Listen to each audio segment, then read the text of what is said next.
Morning, everybody. Again, it's Kelly, not John. Morning, Kelly. Hi. Good morning, Kelly. Hi. We'll get started here in just a couple minutes. I'm glad I'm making you laugh, Eric.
We always have some stragglers, so we'll get started right around 8:01.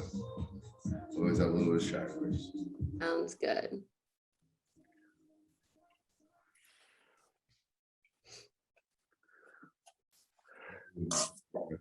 Right now because the song just ended, Kelly. Huh? Like the song just ended, so it would have been like perfect, just like jump right. All right, cut. Let's start the meeting. Let's go. Perfect timing. Let's go. Yeah. You know what? We'll go ahead and get started. We're not going to wait for the stragglers because the stragglers. Okay. All right. Well, welcome everyone. My name is Kelly. If you don't know, before I pass it off to Eric, who's going to talk to Dahrion, I'm going to just go over some personal production numbers for the final week of September. So I'm going to start sharing my screen. Give me 1 second here. All right. Hopefully everyone can see that. Yep. Yes. Okay, cool. All right. So this is for 30K producers and above. So this is for the entire month of September, which is great. So starting with Marcus M, we have 32,270.79. Bilha W, 34,166.85. Sean P, 46,073.40. Clint N, 47,281. Adam M with a big jump here, 79,909.36. And then numero uno, Brad Allen there, 131,792. So congratulations to everyone who kind of hit those big numbers. I think, and let me just, I'm going to stop sharing my screen. I forget where we ended at the very end of the month. I think we were at like 1.3. Can't remember the change if I'm going to be real honest with everyone. But anyway, this is about me. This is about Eric and Dahrion and all of you. So I'm going to pass it off. Eric, take it away. All right, Kelly, you're awesome. And I mean, Brad just keeps on crushing it. It's ridiculous. Man, be like Brad, right? Be like Brad. Great job, Brad. So, welcome everybody. My name is Eric Robinson. If you haven't seen me on Huddle Call before, hi, introducing myself. I'm with FFL Gold Coast, and I'm super excited today because I get the opportunity to do an interview with someone that, I really have a deep appreciation for, somebody that I was luckily able to bring into the business, but has just come into this business and absorbed everything like a sponge, and really has just been successful in so many different facets. So, Dahrion Hutchinson is going to be on the interview today. And again, I'm super excited. So we're just going to hop right into it. I have a ton of questions I want to ask him, and I know that we want to make this super laser. So Dahrion, if you could come off of mute. How you doing, bud? Oh, good. How about yourself? Oh man, I'm doing fantastic. Doing fantastic. Thanks for doing this, man. I really appreciate you being able to take some time out of your morning to be able to do this. I really appreciate it. Yeah, thanks for having me. Appreciate it. And I'm extremely grateful for the opportunity to, come on here and let everybody know a little bit about myself. Yeah, 100%, man. So I'm going to start off with some basics, then we'll get into some meat and potatoes, all right? Sounds good. Sweet. So how old are you, man? Just turned 21 back on September 28th. So recently turned 21. So you just had your first legal drink just a couple of weeks ago then, huh? Yeah. Okay, fantastic, fantastic. And how long have you been in the insurance industry? I've been in the insurance industry for roughly around 3 years. Basically, did a couple of semesters in college, found insurance luckily through you, and just, I've been pursuing it ever since then. It's fantastic, man. It's fantastic. And so, I know the answer to this question, but just for the conversation's sake, is FFL Family First Life where you started your insurance career? No, Family First Life isn't where I started. I actually started with with another organization. The acronym for the company is Positive Mental Attitude. I would say that was a great foundational start, but FFL is, the big leagues. It's the times 10 step up from that. Yeah, 100%, man. I would agree 100%. So how long were you at your previous organization? I was there for about 2 years. Okay, nice. And what was your best written AP month that you ever had? Best written AP month was, I would say roughly around $30,000 to $35,000 in premium. Okay. What was like your best week, would you say? Best week, I would say right around 16K, I'd say, for the best week I've had. Sure.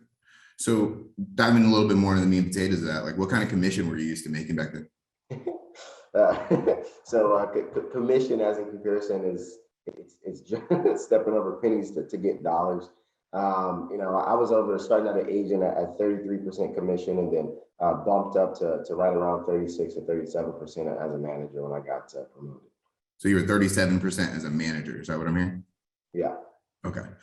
So, obviously that's the first major difference that we see, right? But tell me about some other differences between where you were and where you're at now. Sure. Just to get to the point, B-Lasers, just like I said, the biggest difference in my personal opinion between, at my old company, we did supplemental benefits. So protection against the cancer, heart attack, stroke, and heart disease. I feel as if jumping from that over, to something like FFL, it just means a little bit more, not to take away from supplemental benefits, but to be honest, I feel a lot better when I'm protecting somebody's life as in comparison to, giving them maybe some protection against cancer, heart attack, or stroke, because a lot of the policies we provide that are life insurance have those benefits built in already. So I just feel like what I'm doing now is a lot more important as in comparison to what I was doing before. So what's kept you successful in both arenas? I would say mindset and not giving up and not quitting. I know, joining FFL definitely was a struggle mode at first, just being able to figure it out and kind of get adjusted to the system from the previous system that we were doing. But I think in order to be successful in anything, most importantly, you do have to have a positive mental attitude. You have to make sure that you're taking care of yourself. That way you can take care of others. And most importantly, just surrounding yourself with the correct people who are going to keep uplifting you and pushing you forward, as in comparison to, pulling you backwards and ultimately not being a positive influence on your life. Yeah, 100%. I think you touched on my next question with that answer, but my next question just to say is, what kind of mindset does it take, or what kind of daily conversations, more importantly, I would say, are you having with yourself to be able to maintain consistency? You went to Hawaii for your birthday, and you came back and wrote $6,000 in 2 days. So that's not something that most people will do. Most people lose the momentum. Most people fall off. Most people take an extra vacation after the vacation. What's kept you so focused, and what kind of conversation? What does that sound like? I want to put me in the mind of Dahrion. Sure.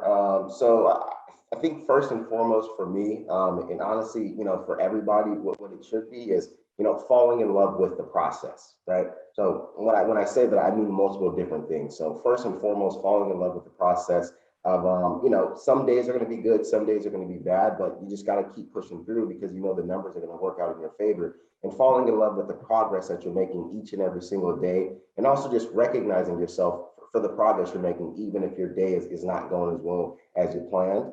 And also just falling in love with the progress aside from aside from business with yourself. So doing the things, each and every single day to keep your mental aptitude up to par and up to point, just because of the simple fact that, we're not good within ourselves, we're not going to be good for anybody else. So that's just been the biggest thing for me. Every single morning I wake up, I say my prayer, I ask God to, help me to push through these days and help me to be the best me that I can be, so I can be the best me for other people. And I mean, yeah, that's the biggest thing, keeping that positive mental attitude, making sure, I was reading the comment down there, but yeah, and falling in love with the process is the biggest thing that's kept me going, kept me pushing, and kept me pretty consistent here. In talking to you, and I know this because I get to deal with you on a daily basis, but I don't want people to miss the fact that this young man is 21. And I think that, oftentimes we lose sight of that. I mean, at 21 years old, you're having these type of conversations with yourself, you're having this kind of mental integrity, this kind of integrity within yourself, you're holding yourself accountable. Where does that come from? That's a great question, actually. So I would say my journey with emotional intelligence, I'm not sure who's very familiar with that, but my journey with emotional intelligence started, it was COVID. So back in 2020, yeah, EQ, there it is. Yeah, I mean, it started back in 2020 when I went to a course, that goes by the name of Choice Center. But most importantly, the main things that I learned from that was just how to recognize and address my feelings that I do have, in being able to keep on pushing and moving forward, no matter what's going on. My whole life, I've kind of been able to keep that going and keep it pushing. But, after having that emotional intelligence and that EQ that I was able to develop, it just, propelled me even further and kept it going, and kind of kick-started the journey there. Sorry if I kind of jumped off track with the question. No, man, you're good. No, that's great. That's great. I mean, I think EQ over IQ is so important, and a lot of people don't touch on that. And I think that is, a reason why you are so powerful. I mean, at 21 years old, you're able to control your emotions, control your home life, control the things you have going on, and still get the job done, So that's huge, man. So what would you suggest to someone new starting in FFL? Starting new in FFL, the biggest thing I would say to anybody starting in FFL is that this business is simple, but it's not easy, right? So the basis and the idea of the business is extremely simple. You buy leads, you dial leads, you run appointments, you get apps, and you get AP. You help out families, and you get a paycheck as well. But, with all that being said, it's not necessarily easy, just because of the skill set that you do have to develop over time of hitting the phones and practicing. So I would say the biggest thing for anybody starting off new is, be consistent, give it all that you got in the beginning so you can get the system down. You can learn how to talk and interact with people. You can get good on the phone. You can get good in the home. I actually did a whole day of training yesterday with one of my agents. And the biggest thing is just giving it all you got, right? And taking notes from the people above you, noticing what they do so you can implement it, within yourself. But most importantly, it's just about taking those actions and taking those steps every single day. And once again, just falling in love with the process, because in the beginning, you might suck. You might be horrible on the phone. You might be horrible in the in-home, but there's only one way to get better at something, right? So you just got to keep pushing, keep going, and just get through it. 100%. So, similar question, but a little bit more for experienced individual. What would you say to someone with, experience, or maybe someone coming from the same or similar type, insurance business model as that you came from? The biggest thing that I would say is that, coming from specifically from something like the business model that, that I worked with before, is that, FFL is just a step up. FFL is just a whole entire another level of accountability. It's another level of running your own business. because everything is on you. If you don't hit the phone, if you don't dial, if you don't get appointments, then you're not going to get paid, right? So there's a high level of integrity that it takes to work with a company such as FFL. There's a high level of work ethic that you have to have. Like, you can't just be an average Joe doing this. I mean, given that anybody can do it, but not everybody can keep doing it, right? A lot of people fall off just because of the mental aptitude that you have to keep going and keep pushing. So the biggest thing that I would say is this is just the next level. TNL, it's a step up from a majority of other companies, especially the one that I used to work with. 100%, 100%. So what's your best week in FFL for submitted premium? Best week in FFL, I mean, nothing super crazy, but it's around 12, I believe it was around 12, 13,000. Yeah, I mean, Okay. best week. Nice. I mean, some people don't make that in like 2 months. So that's pretty good. So what's your best week in deposits? Best week in deposits. Let's see. I would say about, I mean, seven to 8 grand. Pending business push. I would say about 7 to 8. Yeah. 100%. Do you think that you're just getting started, or you're like pushing up your max? Like, oh man, you're almost at capacity. No, so I would say for me, for sure, I do have quite a few areas of opportunity and quite a few gaps that I do need to fill. My mindset has been shifting as of recently into, I know I've been producing pretty consistently, but not to the best of my ability. And I, 100% know that. So quite frankly, I've just been holding myself back. But, moving forward, I mean, my goal is to be running 40 appointments a month and 10 appointments a day. So on run days. You say 40 appointments a month? Oh, sorry, 40 appointments a week. Sorry.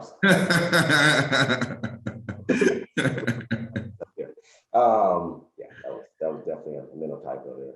I was like, that's a step down from where you're at now. Yeah, I mean, I'm definitely going to be taking the steps to, get on those leaderboards, get on that 30K plus per month. So you guys are going to be hearing my name a lot more. I'll guarantee you, and I promise you that.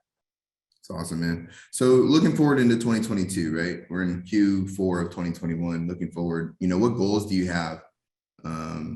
Again, not to bring up your age, but bringing up your age, young 21-year-old, what goals do you have next year? I would say that the goals for next year, throughout the whole year, is going to be first and foremost, pushing myself to the limit. I know that seeing that I'm so young, I just have a great opportunity to do a lot of things right now.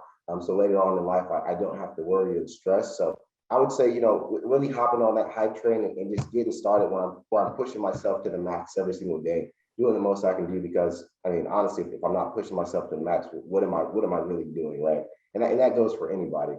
And I would say, goal for me is Hall of Fame next year. I mean, I know I can do it. I know I'm capable. It just takes me actually doing it, me getting in the right headspace, and me just going after it. So that's my goal for next year. Can I shave all your hair off if you don't hit Hall of Fame next year? It's a deal. It's a deal. I'm just playing with you, man. I'm just playing with you. Yeah. That wasn't on my list. I promise. Hey, man. So, I know that this has been a little bit shorter, and I wanted to be laser with this because I want to be respectful of everybody's time. But, anything that you want to leave everyone with, Dahrion, that we haven't touched on? I know we've covered a number of different topics, but anything that we haven't touched on that you want to leave everyone with, maybe, your last 2 cents, your suggestion. I mean, I know you're saying you're just getting started, but, again, you're still doing consistently more in a week than, a lot of people are. So I don't want to discredit that. What are your closing thoughts and what are your closing, outward manifestations, if you will? Sure. I would say, I would say just the biggest things closing out for me, make sure that, you consistently each and every single day have your mindset right. Make sure that each and every single day you're taking those steps and you're following that morning regimen to set yourself up for success. Because I mean, if you're not good with yourself, with your current situation, we all have things going on, but if you're not good with yourself to where you're able to get to a point where you can keep pushing through maybe some adversities that you're facing, you don't get defeated throughout the day because of some stuff that you got going on at home. That's really a pivotal step. Not giving up, not quitting. So basically just, keep a strong mental headspace, even if things aren't going the way that you want them to go.